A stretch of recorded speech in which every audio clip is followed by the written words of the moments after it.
Au pied de l'embarcadère d'Abomey-Calavi, ils sont accueillis. Ces afro-descendants venus de la Guadeloupe reçoivent ici les hommages de ceux qui auraient dû être leurs compatriotes. Le mois de l'histoire des Noirs africains s'ouvre ainsi pour la première fois au Bénin et les déportés revendiquent leur identité. C'est important que nous puissions vous demander l'autorisation et la permission de venir à vous ici.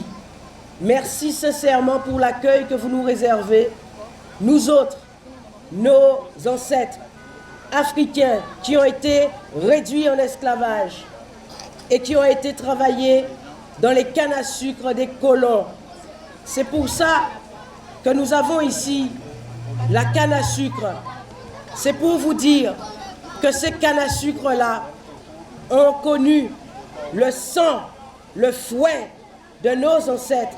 Cet événement suscite une grande fierté au regard de l'innovation qu'elle porte, de la mobilisation humaine autour des activités scientifiques, culturelles, artistiques et de l'opportunité qu'elle offre aux peuples africains, notamment celui du Bénin, de réfléchir en profondeur et de l'intérieur sur notre histoire commune, vieille, riche, mais méconnue de grand nombre, notamment des jeunes générations.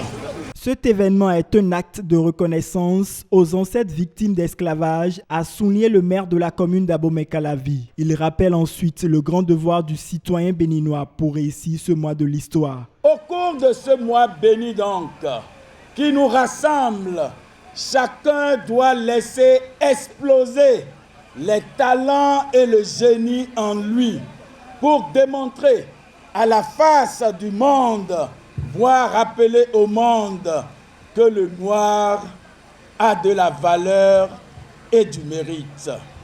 Nous devons regarder dans le rétroviseur, pas pour nous plaindre, ni ressasser de l'amertume, mais pour nous ressourcer de la bravoure, des talents et du courage de nos aïeux. Le lancement du mois de l'histoire des Noirs africains donne le top des activités qui seront menées durant tout le mois de février. Il s'agit entre autres de conférences débats, d'ateliers pédagogiques et de visites de sites.